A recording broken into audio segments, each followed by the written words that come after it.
भगवान में प्रेम है ये कैसे पता चले? भगवान करे कभी ऐसा अवसर किसी के जीवन में ना आवे। आजकल तो डॉक्टर मना करते हैं कान में तेल डालना, पुरानी परंपरा कान में तेल डालने की रही है। वो तेल भी थोड़ा गुनगुना करके डालते हैं।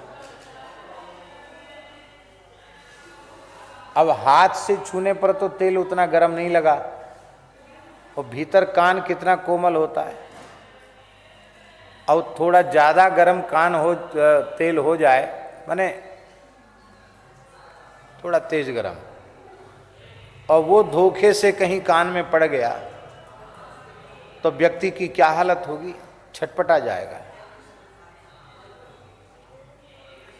अब और हम बात कह रहे हैं, खौलता हुआ तेल कान में डाल दिया जाए तो क्या हालत होगी?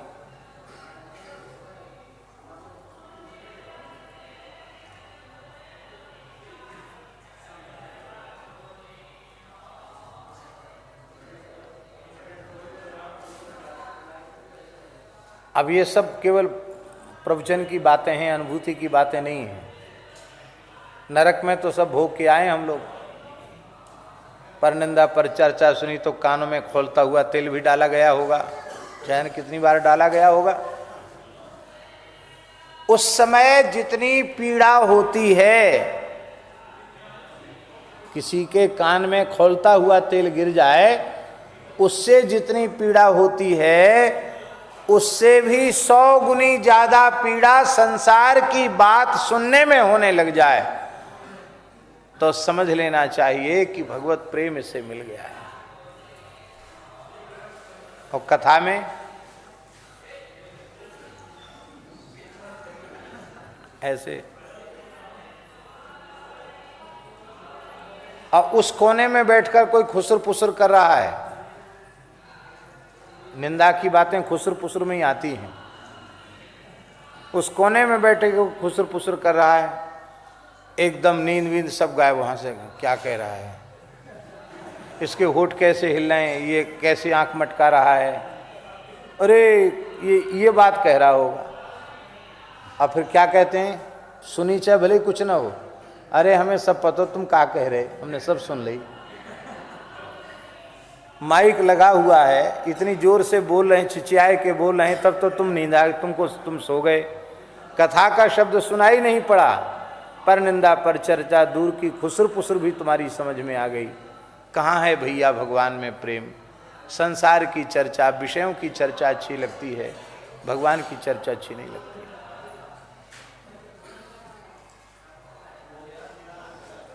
महामारी आई, अभी भी है ये कहीं कहीं उपद्रव। तो शुरुआत में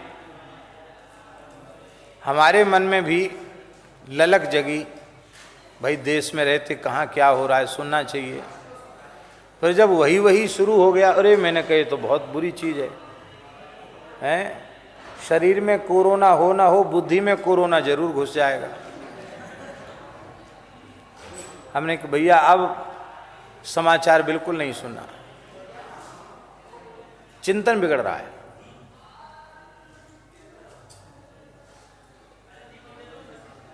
हम लोग अहरनिश संसार की चर्चा करते करते थकते नहीं हैं, उसका कोई अंत नहीं है। पर भगवत भागवत चर्चा के लिए हमारे पास अवकाश नहीं। और हम अपने को भक्त मानते हैं कि हम भगवान के भक्त हैं, तो कैसे माना जाए कि हम भगवान के भक्त हैं? यदि भक्त हो तो आज्ञा दो अपने आप को, श्रवणन और कथा नहीं सुनी हो, श्रवणन और कथा नहीं सुनी हो, रसना और न गए हो। अपनी जिह्वा से दूसरे का गुणगान नहीं करूंगा,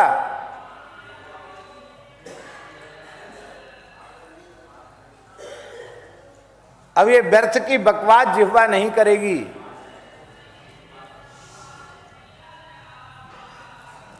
हम आपको क्या कहें।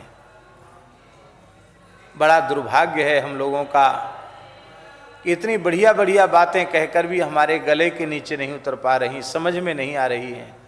मेरा ऐसा विश्वास है कि जिस दिन किसी भाग्यशाली को राम नाम की महिमा, हरि नाम की महिमा समझ में आ जाएगी, उसके बाद भगवान नाम को छोड़कर दूसरा शब्द ही वाणी से नहीं निकलेगा। क्योंकि नाम के अतिरिक्त जो कुछ आप बोलते हैं वो झूठ ही है। संसार के नाशवान घटनाओं को, संसार के नाशवान दृश्यों को आपने जैसा देखा है, जैसा समझा है, वैसा बोलते हैं और ऐसा विश्वास करते हैं कि सत्य है। वो सत्य भी तो सत्य नहीं है, क्योंकि वो नाशवान है। सत्य तो अविनाशी होता है, सत्य कभी विनाशी नहीं होता। संसार की जिन घटनाओं को हम सत्य कह रहे हैं वे भी उत्पन्न होने वाली और नष्ट हो जाने वाली हैं, विनाशी हैं। इसलिए अंतिम बात है स्वामी जी, राम नाम सत्य है। और जब राम नाम सत्य है तो राम नाम को छोड़ के दूसरा क्या बोलना, क्या सुनना। कथा कीर्तन को छोड़ करके अन्य चर्चा नहीं करनी है।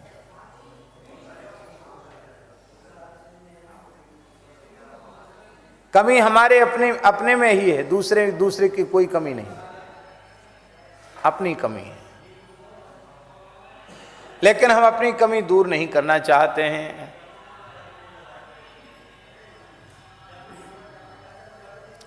परम पूज्य श्री प्रेम भिक्षु जी महाराज से किसी ने पूछा कि आपके मत में पाप की परिभाषा क्या है, आप किसको पाप कहते हैं। पूज्य श्री प्रेम भिक्षु जी महाराज ने कहा, श्री राम नाम के अतिरिक्त कुछ भी बोलना मेरे लिए महापाप है।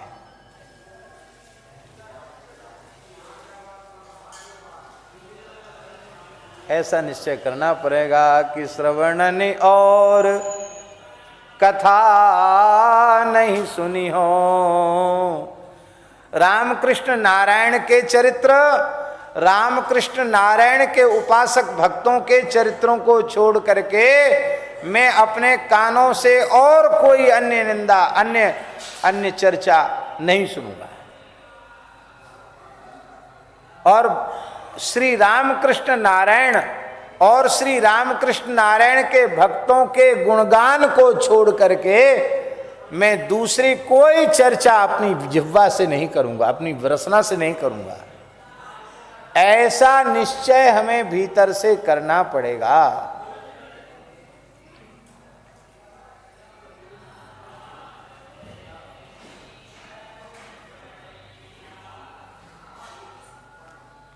रसना और न गए हो,